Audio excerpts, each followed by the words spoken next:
Баршаңызға сәлем. Менің есімім Радолда Едіге. Білім YouTube арнасын жүргіземін. Бүгінгі видеода республикалық жасөспірімдер олимпиадасының аудандық кезеңі 8-ші сыныптың есептерін талқылайтын боламын. Алғашқы есебіміз хобби. Альтаир кітап оқуды және тамақтануды жақсы көреді. Сондықтан кітапхана мен асханаға жиі барады. Альтаирдің үйі, асхана және кітапхана бір көшенің бойында орналасқан. Бұл көшеде солдан оңға қарай бірден мыңға дейінгі нөмірленген 1000 үй бар дейді. Альтаирдің үйінің нөмірі А, кітапхананың үйінің нөмірі Б, ал асхана тұрған үйдің нөмірі С дейді. Қазір Альтаир өз үйінде. Ол кітапхана мен асханаға қай ретпен болса да барып, содан кейін үйіне қайтқысы келеді. Ол үшін бұл ең аз қаншалықты жүруі керек дейді. Көрші үйлер арасында қашықтық бір дейді. Яғни бізде былай Альтаир өз үйінде отыр. Ол яғни асханаға және кітапханаға барғысы келеді. Яғни кітапханаға барып келу керек, және асханаға да барып келу керек. Мен ана жерден айтып тұрғаны ең аз қашықтықты жүру керек дейді. Енді көрейік мына жерден. Бізде енгізу форматында бізде 3 сан беріледі. Яғни әрқайсысы жаңа бір жолда. Бірінші жол, екінші жол, үшінші жол. Бір үйде бірнеше мекеме орналасуы мүмкін дейді. Демек, мысалы, асхана мен мысалы Альтаирдің үйі бір ғимаратта болуы мүмкін, демек оған яғни сыртқа шығып керек емес, егер екеуі бір жерде орналасса. Соны меңзеп тұр. Мына жерде айтып басқаша айтқанда, абс мәнде әртүрлі болмауы мүмкін дейді. Яғни бірдей болуы мүмкін. Мысалы, 3 дейтін болса, демек ол ешқайда шықпайды. Оған демек ешқайда барып керек емес, яғни жауабы 0 болады. Бәрі бірдей болса. Мына жерде 1, 5 жетіледі, яғни Альтаирдің үйі бірінші нүктеде орналасқан. 5-ші нүктеде бізде кітапхана, және 7-ші нүктеде асхана орналасқан. Мына жауабы 12 шықты. Яғни бұнда қалай 12 шықты? Біз бірінші нүктеде тұрмыз, 1, сосын 5, сосын 7. Яғни ол не істейді? Үйінен, яғни біз үйінен кітапханаға барып, қайтадан келіп, сосын қайтадан асханаға барып келгенше, былай, яғни бұл жерде былай бір жүреді, былай екі жүреді ғой. Оған бірден кітапханадан сол, ары қарай асханаға барып, осыларға бірден былай қайтса болады, осы жол тиімдірек. Демек, ол бізде мына жерде айтып тұр ғой. Яғни әр екі санның арасы, яғни мекеменің арасы бірден есептеледі. Яғни мына жерде мысалы 1 мен 5-дің арасы 4 болса, 5 мен 7-ның арасы 2, яғни барлығы 6. Демек, ол былай барады, сосын қайтып келеді. Демек, 6-ны 2-ге көбейтеміз, 12 шығады. Ал екінші мысалды көрсек, 17, 19, яғни Альтаирдің үйі мына жерде. Ол мысалы бірінші кітапханаға бүйтіп барып келеді, сосын асханаға былай барып келеді. Сонда мына жерде бізде арақашықтығы мында 2, мында арақашықтығы 7. 2-ге 7-ні қосамыз 9, яғни ол былай 2 рет жүреді, былай 2 рет жүреді, яғни барып қайтуын есептейміз. Сонда барлығы 18 болады, 9-ды 2-ге көбейткенде. Мына жерде біз яғни қандай логиканы байқаймыз? Андай нәрсе бізде 3 сан болса, мысалы Альтаирдің үйі соңында тұрса, ана жерде 15 дегенде Альтаирдің үйі тұр, ана жерде 10 дегенде кітапхана бар, 2 дегенде асхана бар дейді, мысалы.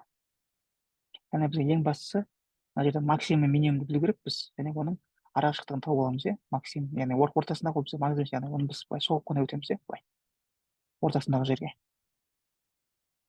Яғни істейміз, 15-тен 2-ні аламыз, 13-ті 2-ге көбейтеміз. Яғни бізде 3 сан берілсе, 3 санның ішіндегі минимум мен максимумды тауып аламыз.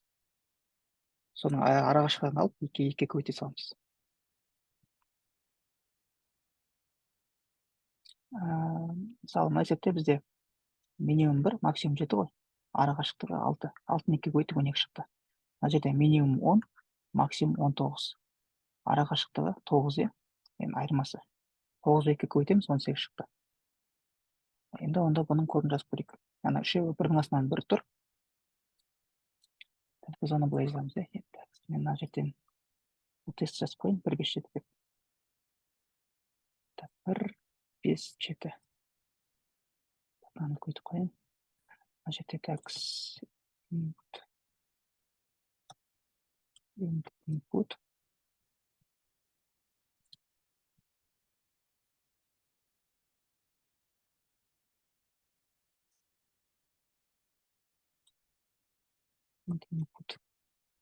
яғни үшеуін оқып алдық. Енді бізге бұлардың ішінен максимум мен минимум табу керек бізде. Бізде үш вариант бар, иә. Біріншісі мысалы аны максимум деп ойласақ, иә. Содан кейін саны минимум деп ойлаймыз. Мысалы былай деп, егер а бұдан үлкен жаңа тең, және осындай жағдай болса, біз не істейміз? А-дан сын алып тастаймыз. Және оны екіге көйтеміз, иә. Жауапты. Немесе мысалы қандай жағдай болады? Мысалы А үлкен болуы мүмкін, немесе С кіші болуы мүмкін, иә, бәрінен. Осындай жағдай болуы мүмкін. Ой, Б кіші болуы мүмкін бәрінен. Да А минус Б дейміз. Басқа қандай жағдай бар? А үлкен емес, Б үлкен болуы мүмкін, мысалы, иә. Б үлкен болып, С кішкентай болса, онда Б-дан С-ны аламыз. Немесе там Б үлкен болып, А кіші болса.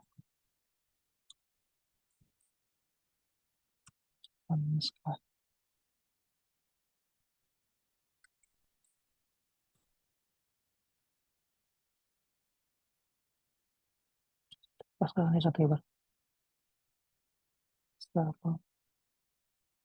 С ең үлкен болуы мүмкін, иә, С. С мысалы үлкен, Б ең кішкентай болуы мүмкін.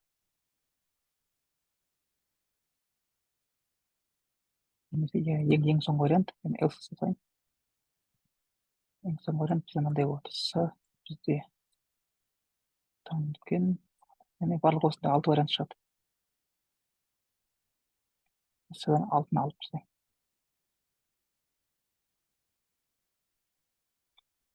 Осы кодты жіберіп қояйық. Ай есебіне.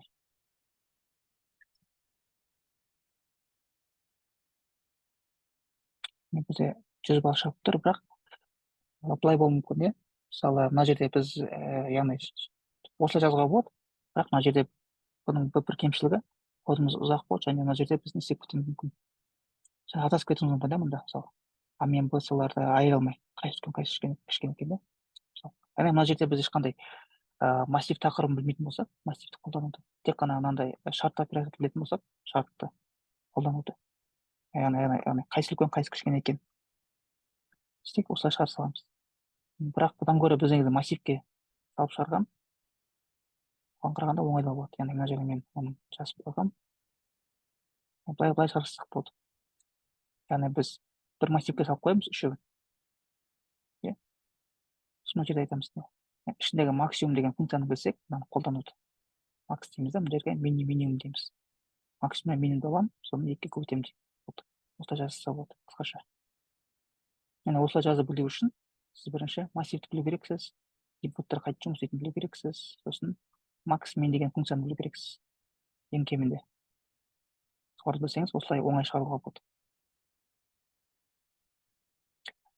Жақсы сұрақ болса, онда комментарийға жазасыздар астына. Онда келесі көшейік. Теңдестірілген жол.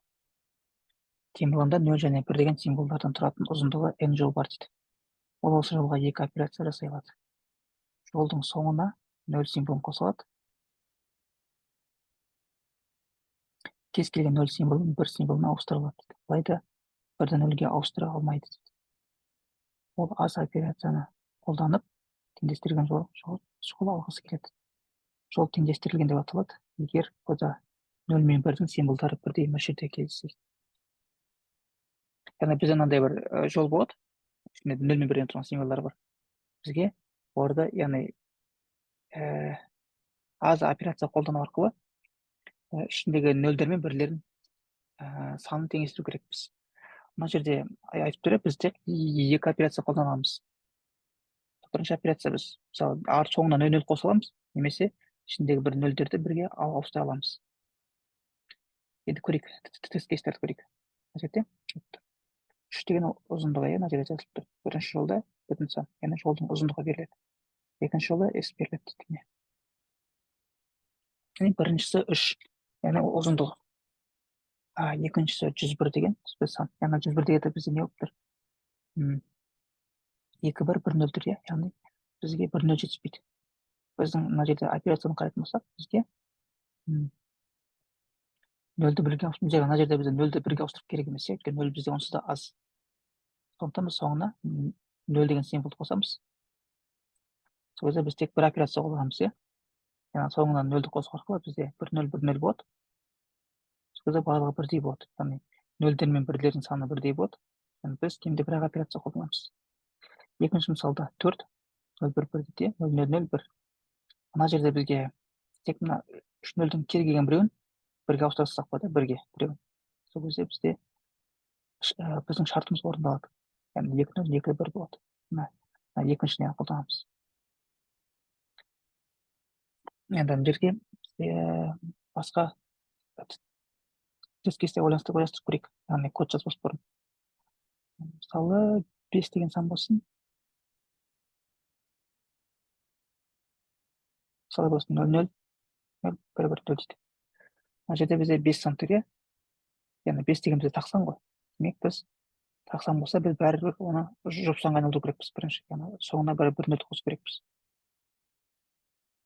Оны 1 0 қостық, яғни бір операция қолдандық. Енді ары қарай бізде не болып тұр? 4, 0, 2, 1 болып тұр. Демек мынаның ішіндегі 1 0-ді 1-ге айналдырамыз. Сонда бізде 0, 0, 1, 1, 0, 1 болады. Осылай істесек болды.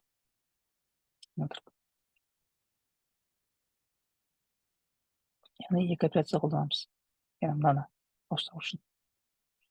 Енді бұны қалай шығарамыз? Бұны шығару үшін біз бірінші нені білу керек кезде мынандай. Тақсан ба, жұпсан ба? Егер жұпсан болса, алдымен нені санаймыз, яғни қанша 0 бар, қанша 1 бар, соларды санап алу керекпіз. Енді 0-дер мен 1-лерді. Мысалы, біздің жауабымыз 0, 1, 1, 1, 4. Мысалы, осындай жауап болса, осындай жауап дейтін жауап берілсе, 0, 1, 1, 1 деген. Біз мына жерде 1-ді 0-ге ауыстыра алмаймыз, Бізде вариант мынандай ғой. Соңына 0 қосу, немесе 0-ді 1-ге айналдыру. Осындай екі біздің нұсқа бар. Операция жасайды. Мына жерде бізде 1-ден 3 бар, 0-ден 1 бар. Демек, мына жерде біздің 0-ді көбейту керекпіз, мына жерде. Сондықтан бұған тағы да 2 0 қосамыз.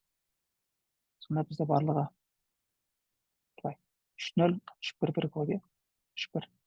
Яғни мына жерде біз 2 операция қолданамыз. Онда алдымен бізге 0 мен 1-лерді санап алу керекпіз.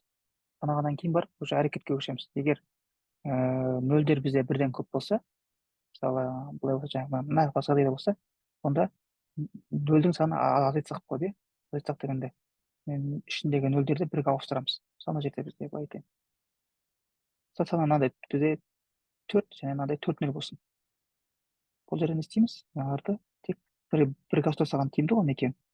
Соңына 0 қосып, оны 1-ге аударып жүргенше. Осылай істесек болады.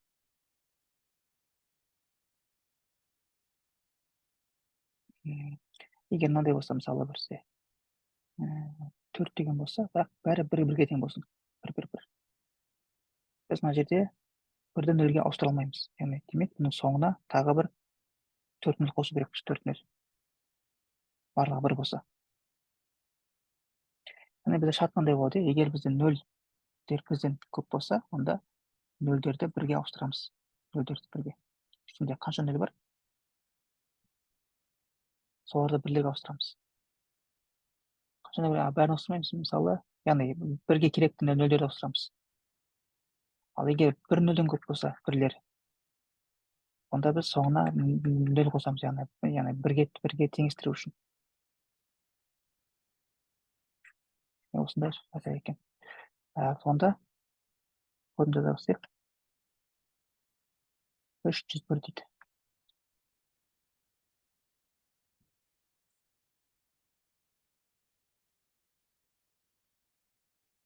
Бірінші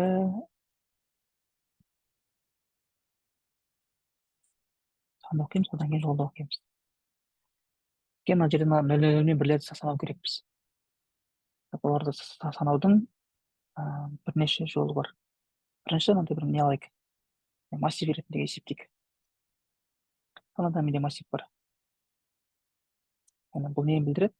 Біріншісі менде нөлдердің саны, біріншісі бірлердің санын білдіреді. Мен былай істеймін. For i үстінде бұл жерде бізге циклды білу керекпіз бұл есеп шығару үшін. For дегенде циклмен мен 1-0 деп оқып аламын. Бірақ мынау i деген менде бұл жерде, яғни не ретінде, әріп ретінде оқып тұр да, сан ретінде емес. Ол үшін мен былай жазуым керекпін. +1 деп мына жерге көрсетейін. Так, неме жасағам, яғни мен бұл жерден 0 мен бірлерді санаймын.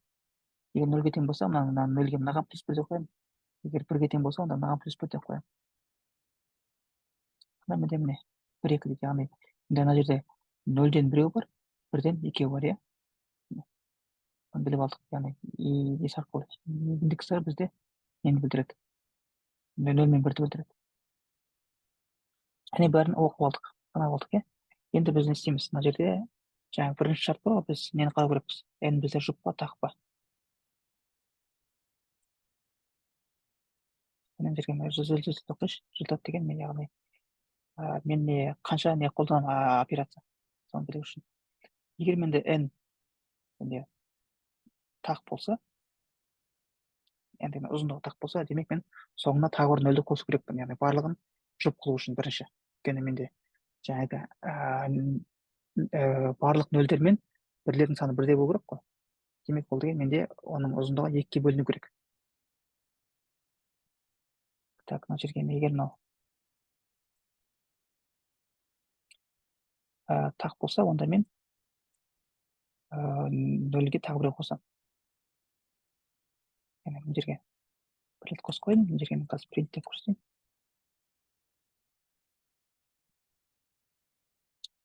2 болды, яғни мен мынаның соңына тағы бір 0-ді қосып қойдым. Мына жерде. Вот енді ары қарай қараймыз. Біздің шарт бар ғой, жаңағы егер бізде нөлдер көп болса, нөлдер бізде бірден көп болса, мен бірінші мынаны жазайыншы, егер екеуі бірдей болса, результат шығара саламын. Екінші шарт бар. Егер нөлдер көп болса, яғни ол бізде мынандай шарт. Мысалы бізде 4 0 бар, және 2 1 бар, иә. Мына жерде бізде қарасаңыздар, бізде 0-ден 4 бар, және 1-ден 2 бар. Яғни менде айырмасы 2, иә. Яғни менде 2 0 артық тұр, яғни оның мен біреуін, 2 0-дің біреуін неге айналдырғым келетін, иә? 1-ге айналдырып керекпін. Демек, мына жерде мен істеймін. Екеуінің айырмасын принт результатқа қосам да, яғни А0-ден А1-ді аламын да, оны 2-ге бөлем.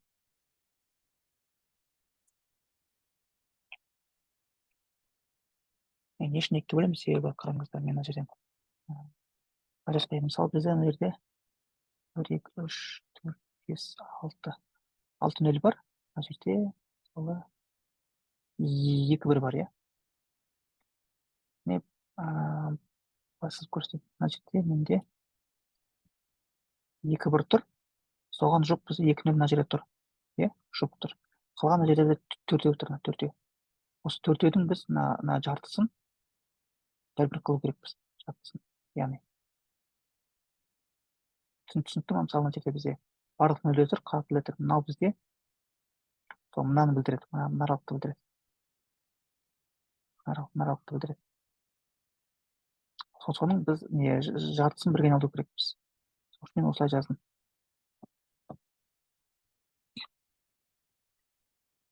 Так, енді ары қарай яғни сайын, яғни бұл бізде ана жағдай А1 А0-ден үлкен болған кезде жағдай. Так, енді бізде бірлер көп болса 0-ден. Так, көрейік. Бізде мысалы андай 6-1 немесе 7-1 тұр, не? 3-0 тұр. Бізде бірлер 0-ге ауыспайды. Иә, оны білеміз. Бұл жерде не істейміз? Бұл дейтін жерде біз соңына тағы 0-дер қосу керекпіз. Мына жерде көрсетейін. Мына жерде 3-0 тұр, 3-1 тұр. Яғни не жоба? Бізде тағы 4-1 тұр. Яғни осыларға біз тағы жұп керек. 1, 2, 3, 4. Тағы 4-0 қосу керекпіз. Демек біз бірлерден 0-дің айырмасын қосу керекпіз, иә? Мына жерде кодқа былай десем. Кодқа.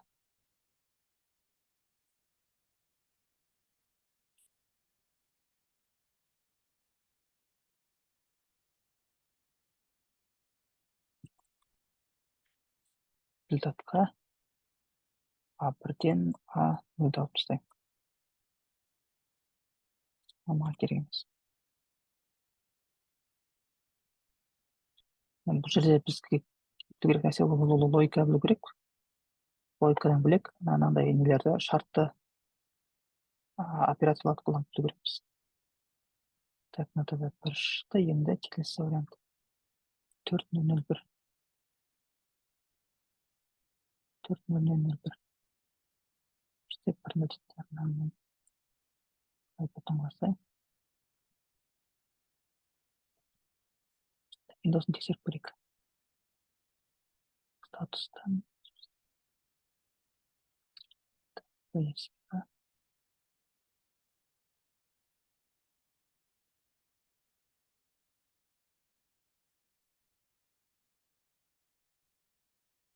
осылай шығаруға болады екен. Сұрақ болса, астына компьютерге жазсаңыздар болады. Так, онда келесі есепке көшейік.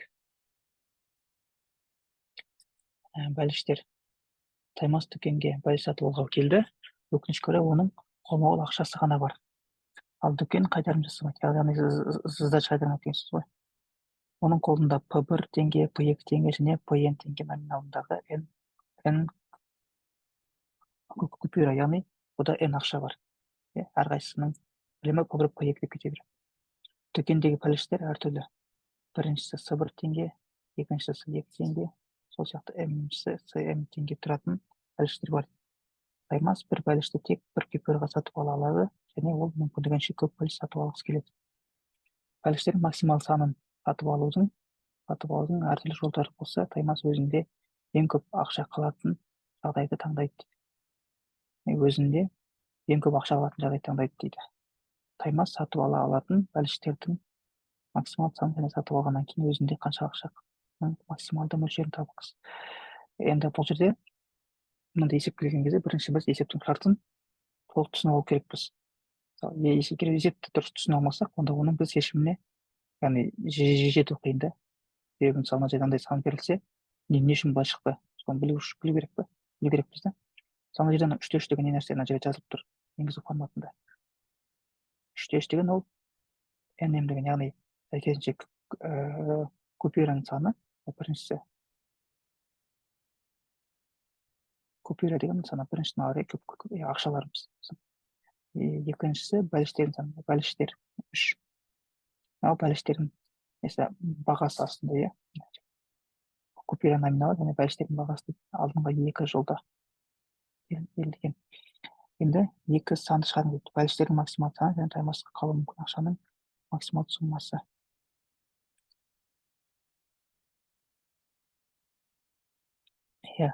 Так, максимал бәліштің саны. Яғни мына жерде мысалы бізде не үшін 2-1 шықты? Көрейік жауабында не? 2 сан шығарыңыз. Бәліштердің максимал саны, максимал сан. Яғни біз максималны қанша бәліш сатып ала аламыз? Мына жерде бізде максималны қанша ақша өзімізде қалды? Яғни біз мысалы дүкенге келдік. Біздің қолымызда 1-3 деген теңгелер бар. Және дүкенге қараймыз, дүкенде мынандай нелер бар. 2 теңге тұратын, 3 теңге тұратын, 5 теңге тұратын бәліштер бар бізде. біз не істейміз, мысалы бірінші бізге айтып тұр ғой, бізге өзімізде көп ақша қалғанын қалаймыз, иә.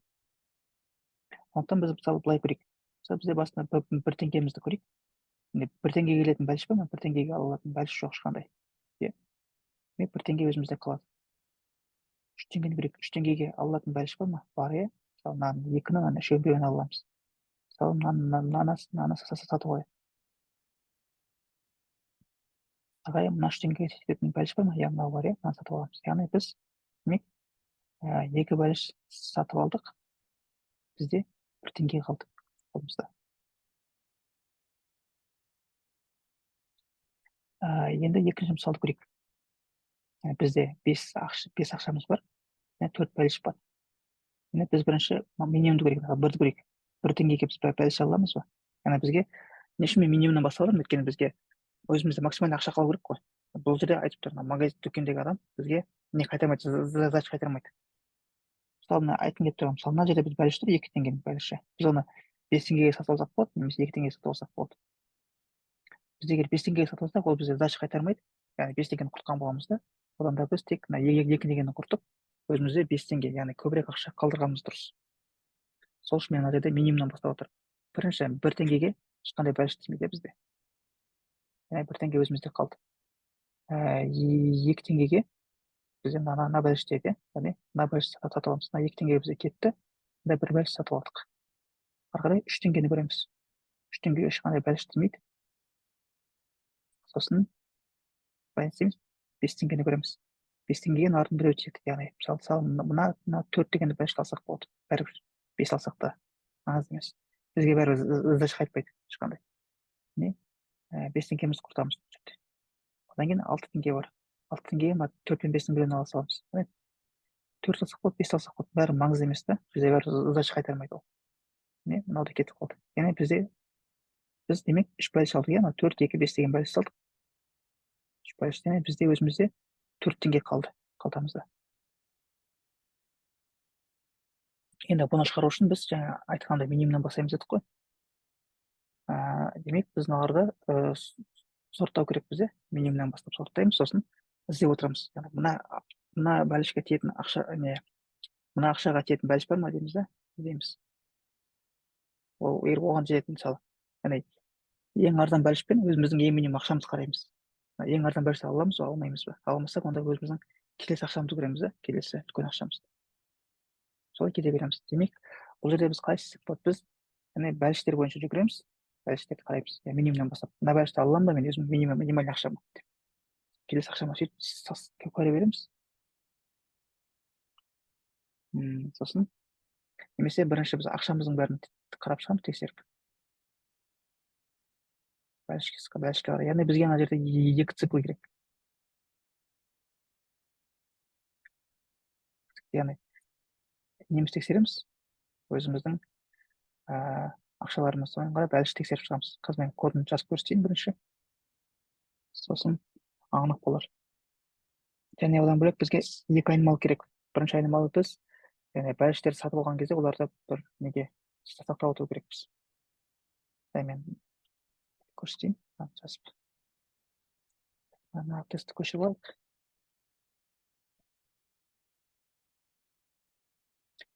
Бізге алғашқы жолда N және M дейді. Соны алып боламыз. Яғни N бәлішпен, N ақша, M бізде бәліштер. Бірінші мен ағамен біздің сорт өттік бірден сорттап алайын. Яғни бәрін оқып алдық. Біз бәрін сорттап алдық. Ары біздің ақшамыз, ақша. Бізде қалған ақша. Одан бөлек результат та қойды. Яғни біз қанша бәліш сатып алдық. Бірінші біз сорттағанда, бірінші бірден бастаймыз. Қараймыз, мыналар бізде. Бәлішке ақшамыз жете ме, жетпей ме? Соны қараймыз. Бізге не керек? While деген цикл керек. Яғни біз мына жерде мен I J деген екіне қойып қойын, индекс. Мына біздің ақшамыз бойынша жүгіреміз. мына бізде ч деген мына не бойынша бәліштер бойынша қараймыз. Мен while деген цикл қолданамын. Мына жерде мынау менде n-нан асып кетпеу керек циклдан. Және ч менде m-нан асып кетпеу керек. Некен салыстырамын, яғни менде мысалы ақшам бар, i деген. Соған j деген бәлішті аламын ба? Мына бәлішті. Егер сатып алатын болсам, мына бәлішті, онда мен мына бәліштің санын өйтем, арттырамын, яғни мына бәлішті сатып алғаннан кейін. Және i-ды арттырамын. Яғни бұл жерде мендер 100-ді тартады. Ал егер бұған менің ақшам жетпесе, онда мен келесі ақшамды көремін. Келесі ақша, мысалы мына жерде мен 1 теңгемен мысалы мына бәліш сатып алғым келеді, бірақ ақша жетпейді. Сондықтан мен мынаған көшемін, 3-ке. 3-тен мына бәлішті мына 3 теңгеге сатып аламын. Осылай цикл бойынша жүктеп отырамыз. Айтпақшы, мына жерде мен ақша сатып алмаған кезде, оны мен ақшаға қоспай керекпін, яғни результат ақша.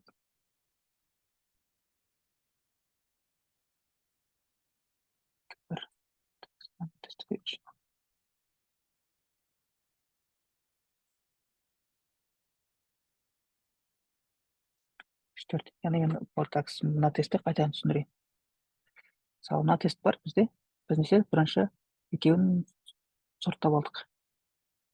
Сорттағанда бізде былай болды: 1, 2, 3, 5, 6. Бұл бізде мына бірінші массив.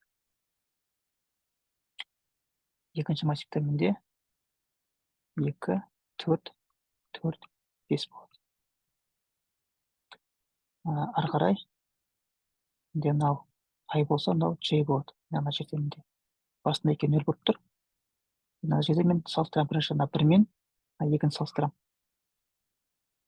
Яғни 1 деген теңгеге мен 2 деген бәлішті сатып ала алмаймын. Сондықтан мен екінші шартқа астына түсіп кетеді.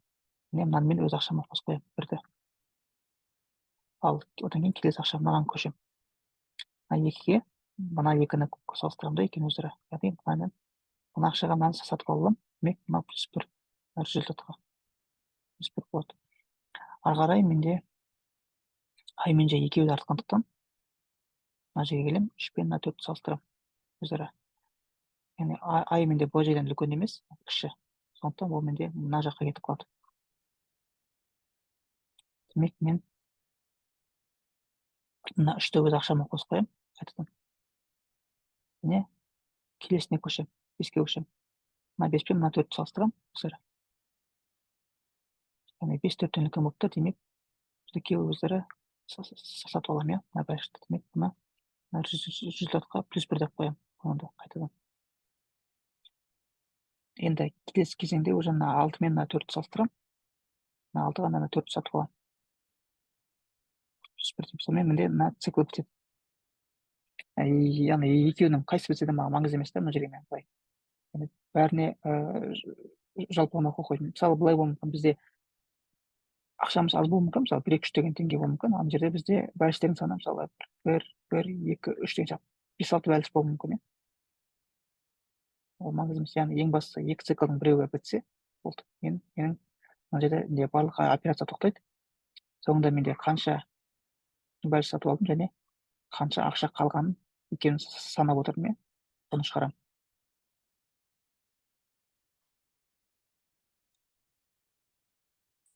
Жайып көрейік.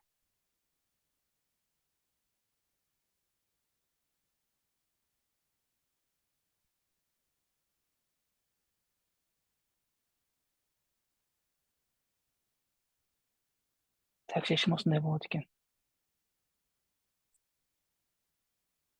Так, енді онда келесі есепке көшейік. 2 жиын. Ұзындығы n болатын a және b жиымы бар массив дейді. Индекстері 1-ден бастап нөмірленген. сіз L және R сандарын таңдай аласыз. Және одан кейінгі ALR үш жиымын және BLR үш жиымымен ауыстыра аласыз. Мысалы, егер A1, 2, 6, 5, 4, B6, 7, 8, 9, 10 болса, және сіз L2, 4 деп таңдасаңыз, онда A жиымы мынаған тең болады, B жиымы. Яғни мынандай болып тұрған, бізде екі массив бар. Мынандай мынандай массив бар және мынандай массив бар. Және біз бір LR деген екінен кесіп аламыз, мысалы, былай. Мынарлықпен кесіп аламыз, сосын мына жермен мына жерді өзара ауыстырамыз. Бізде L, R ортасында. Мына жерде мысалы 2-4 деген себебі, мына 2 мен 4-тің арасы мынау, 2 мен 4-тің арасы мынау. Яғни осыларды өзара ауыстырған. 179, 6, 2, 5 деген. Солай, біз бір операция жасаймыз дейді, осылай міне. Осы операцияны көріп, немесе нөлдер рет жасай аласыз дейді. Сізге минимум сум А сум Б-ның ең үлкен бола алатын мәнін табыңыз. Ондағы сумма А жиымының элементінің суммасы Б. Яғни екеуін бізге өзара жақындату керек қой екен. Мысалы, мынандай болуы мүмкін, бізде А деген массив бар, Б деген массив бар. А-ның мысалы суммасы 1000 болуы мүмкін, массивтағы элементтердің суммасы. Бұның суммасы 100 болуы мүмкін. Бізге не керекпіз? Бізге мынандай L мен R табу керекпіз. Қандай бір L мен R тауып ауыстырамыз. Ауыстырған кезде екеуінің несі, яғни суммасы өзара жақын болу керек, арақашықтығы. Ана екеуінің арақашықтығы қанша? Айырмасы 9 ғой, 9000 ғой, 900 ғой. Бізге сонда минимальный істеу керекпіз.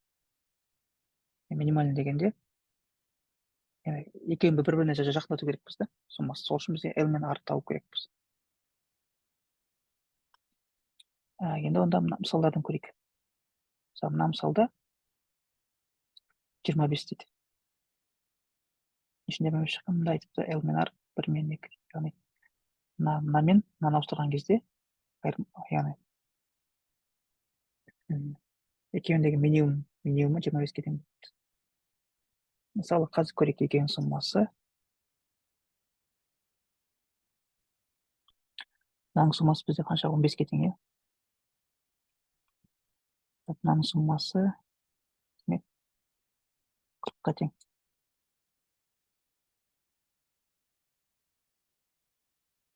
Яғни екеуінің айырмасы бізде қанша болып тұр? 25, иә? Яғни екеуінің минимумы 15-ке тең болып тұр. Ал бізге минимум 25-ке тең болатындай, демек, алғашқыларын ауыстырамыз дейді. Алғашқының суммасы 3-ке тең, мынаның суммасы қанша? 13-ке тең. Демек, ауыстырған кезде мынаған плюс 10, мынаған минус 10 болады екен. Демек, 25, 30 болады екен. Ауыстырған кезде. Яғни екеуі бір-біріне жақын арақашықтық. Егер басқасын ауыстыруға бола ма?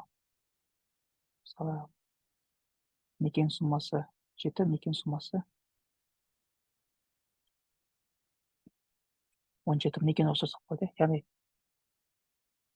егер біз 3-не алсақ, 3-е алсақ, 3-нің суммасы 12, 3-нің суммасы 27 болып қойды.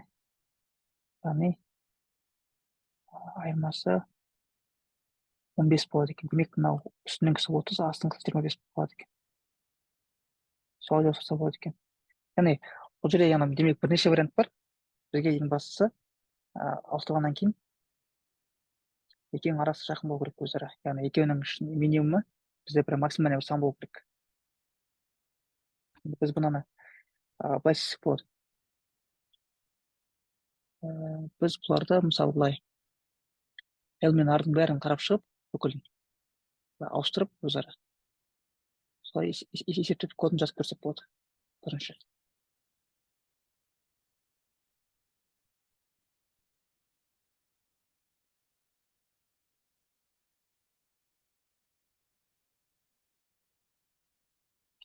Яғни мен бірінші L-ді оқимын.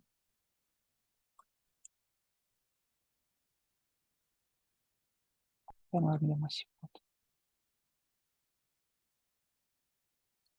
Енді менде қазір жауап мынандай болып тұр, суммасы. Минимум сумма А және сумма Б.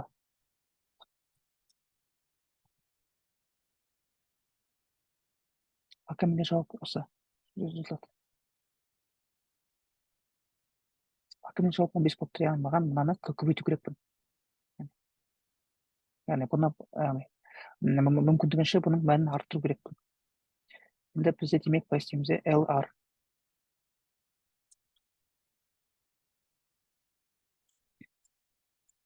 Мен мынандай 2 цикл қойғам.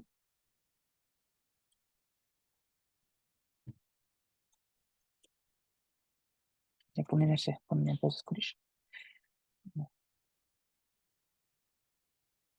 Мысалы 0 мен 1. Мысалы мынаны ауыстырып көремін. 0,02. Мынаны ауыстырып көремін. 0,3. Мынаны ауыстырып көремін. Мынаны көремін. Мынаны көремін. Одан кейін 2-нің өзін көремін. 2-де 3-ті көремін. Былай көремін деген сияқты. Барлық варианттарды осылай қарап көрейік. Ол жерде біз не істейміз? Мына бір сумманы қояйық. Мына жерде мысалы SA деп қояйын. SP суммаларымыз.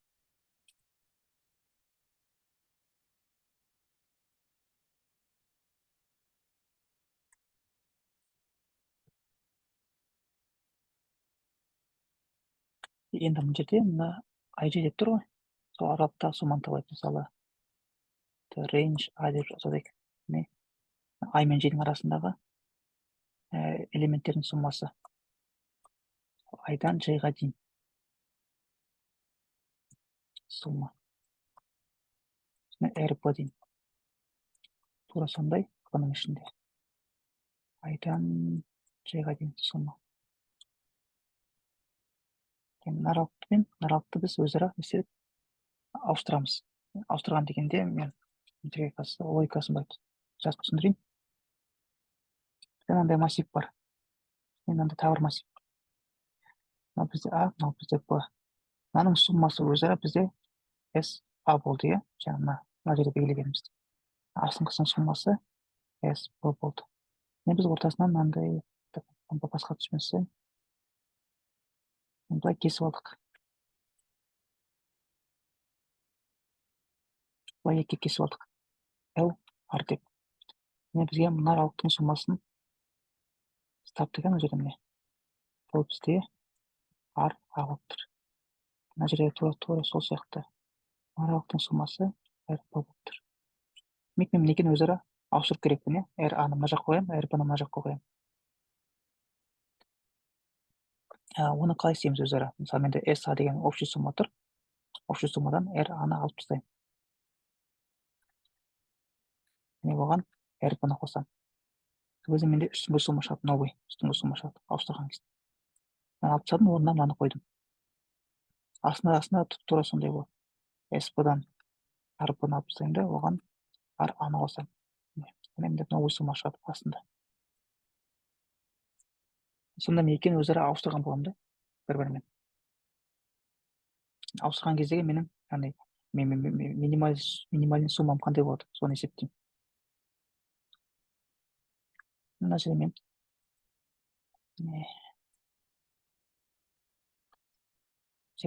new A десем, новый A. Новый A бізде қандай болады? SA-дан RA-ны алып тастаймын. Оның орнына RP-ны қосам. Тура сол сияқты, бұда да тура сол істеймін. Яғни менде жаңа не шықты? NB деген. Мен бұны результатпен салыстырамын. Максимум деймін да.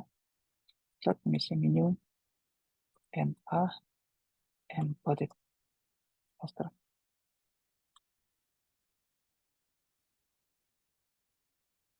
Негізі осылай. 25 деп тұр.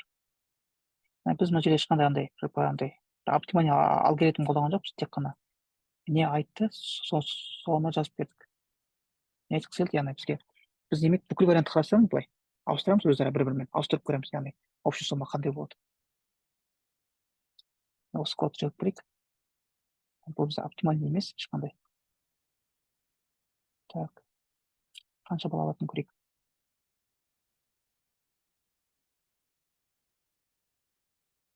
Және 40 бал алып тұрмыз.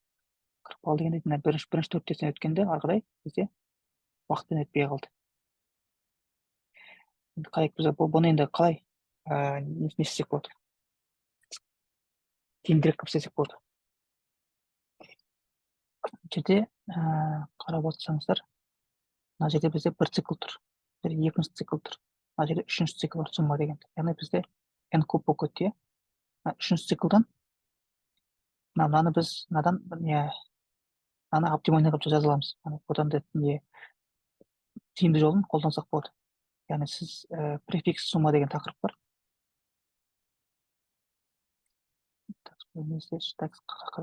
Префикс. Префикс деген мағына мынандай. Мысалы бізде мындай массив берілсе, мысалы 3, 5, 7, 9 деген массив берілсе. Яғни бізде былай болады. Содан да көбейтейінші, мысалы 1, 7, 5, 0, минус 2 деген сияқты. Мысалы сізге айтсын, мысалы маған мына аралықтағы сумманы тап дейді. Оны біз тауып береміз, 9 қосу, 1 қосу, 7 қосу, 5 қосу 0 деп. Одан кейін басқа сұрақ қойды. Маған енді мынаны тауып берді. Қайтадан басынан бастаймыз, мынаның бәрін қосып шығамыз бір-біріне. Одан бір мынандай сұрақ қойды. Маған мына аралықты тауып беріп айтады. Мыналарды бір-бірін қосамыз. Яғни бізге әр сұрақ берген сайын біз әр сұраққа біз циклмен жауап береміз, мынандай циклмен жүгіреміз, ойланып. Әр сұрақ қойған сайын. Біз жерде мынада сондай болып тұрмыз. IJ, яғни I мен J-дің арасындағы сумманы тап дегенде біз әр сұрақ қойған сайын әр сұрақ сайын біз циклмен жүгіріп жатырмыз, мысалы мына аралықты тап десе қайтадан жүгіреміз, мысалы мына аралықты тап дейтін болса қайтадан жүгіреміз басынан бастап. Өйтіп жүгірмес үшін біз не істейміз? Яғни префикс сумма деген алгоритм бар. Ол қалай жұмыс істейді? Ол бізде қалай істейміз? Біз осындай массив болған кезде біз бұған жаңа массив құрамыз, немесе бұның тура үстіне жазамыз. Мысалы 3 болса, мына жердегі мен екінші жолға мен демек мынекенің суммасын жазамын. 8. Мына жерге уже үшеуінің суммасын жазамын. Яғни үшеуін дегенде мынаған қоса беремін ғой. 8 жетіні қосам 15. 15-ке 9 қоссам 24. 24-ке 1 қосам 25. 25-ке 7-ні қоссам 32. 32-ге 5 қоссам 37. 37-ге 0-ді қоссам 37. Минус 2-ні қоссам 35. Осындай массив шықты. Яғни енді жаңағы сайт біз айтқан жаңағы сұраныс болса, мысалы мына сумманы тап дейтін болсақ, сумманы біз не істейміз? Мынаны 7 қосу, 9 қосу, 1 қосу, 7 қосу, 5 деп жүрмейміз. Біз тек мына 37.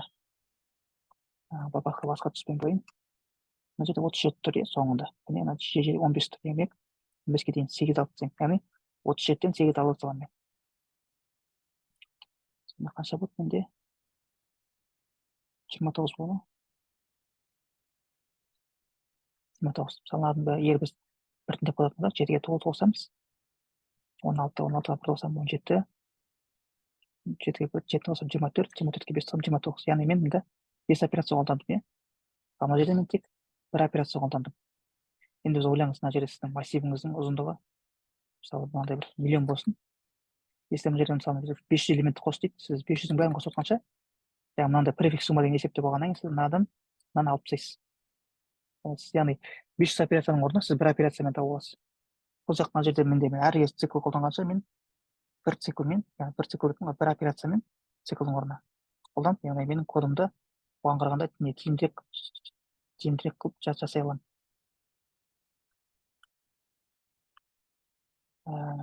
Енді оны қалай істейміз? Мына жерден мынаның басына мен 0 деген қосып қоямын.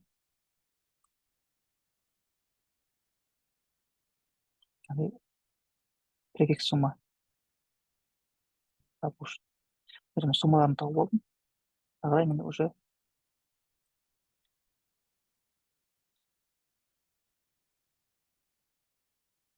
префикс сумма қолданып, яғни мына жерге мен жаңағы бір элементке алдыңғы элементті қосып отырамын әр кез. Бұқа да солай істеймін.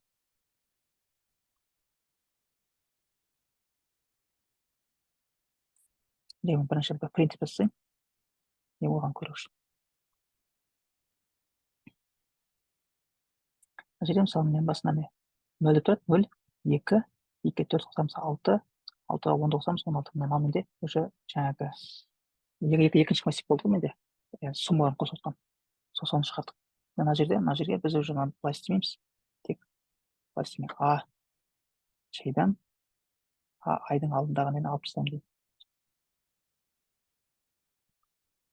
Мына жерде индекс нөлден басталған жоқ, былай істесем.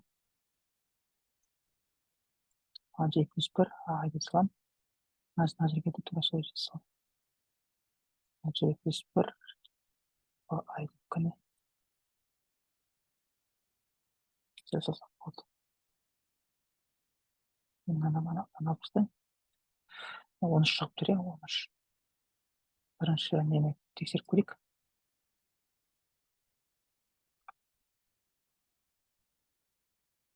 Смотри, шығып тұр. Осыны жеріп көрейік.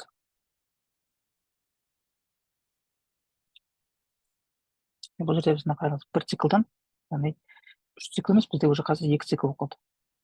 Яғни алдыңға қарағанда сәл тиімдірек жұмыс істейді. Жеті бал шығып тұр.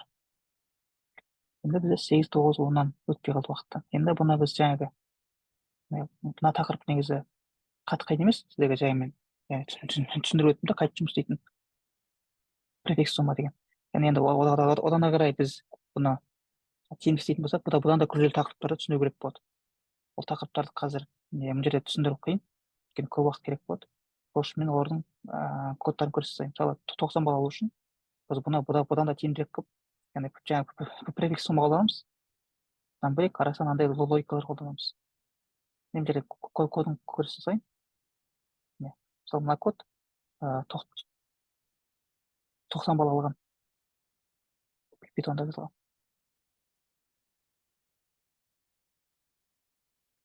Және ағай тағы да 100 бал алған кодтар бар. Онларды уже екеуінде екі түрлі қолданған. Мына жерде тоже префикс суммамен логиканы оптимизация жасаған мына кодта. Одан кейін келесі бір кодта бинарный поиск, яғни екілік іздеуді қолданып шығарған. Код. Мына жерде бинарный поиск, яғни екілік іздеу деген тақырып бар. Сол тақырыпты білу керек. Яғни сондай бір күрделірек тақырыпты білген кезде сол тақырып арқылы яғни тиімді жолын табуға болады. Яғни бізде бір есептің бірнеше шешімі болуы мүмкін.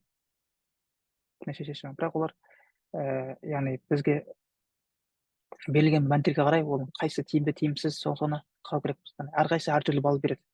Яғни ішінде андай қате шешім деген жоқ, бірақ тиімді, тиімсіз шешім деген бар. Ең тиімдірек шешімдер олар яғни күрделі тақырыптар арқылы шығарылады. Сонда есепке де байланысты. Осы енді видео ұнаса лайк басып, комментарий жазыңыздар астына. Және де біз осы 6, 7, 8 сыныптарға арналған үздіктер жобасын бастағанбыз. Үздік жасөспірімдер деген. Қазір ол жобаға 76 оқушы қатысып жатыр. Олар 6, 7, 8 сыныптың балалар қазір есеп шығарып бастап кетті. Сіздер де қосылып есеп шығарыңыздар. Яғни бұлар енді кейбіреулері аудандықтан бірінші орын алып облысқа өтті. Яғни облыс олимпиадаға дайындалып жатыр. Сіздер де облысқа олимпиадаға бірге дайындалсаңыздар болады. Бұған қатысу тегін. Одан бөлек, яғни облысқа өтпеген болсаңыздар қатыса берсеңіз болады. Яғни келесі жылға дайындық. Одан кейінгі мысалы 10 жыл биыл 8 болсаңыз, келесі жыл 9 сыныпта облыстық олимпиадалар болады. Егер ауылдың оқушы болсаңыз, ауыл оқушыларына арналған тағы бөлек олимпиада бар тағы да. Яғни олимпиадалар жыл сайын көбейіп жатыр. Соларға қатысу үшін де дайындалсаңыздар болады. Баршаңызға рахмет. Келесі видеода кездескенше сау болыңыздар.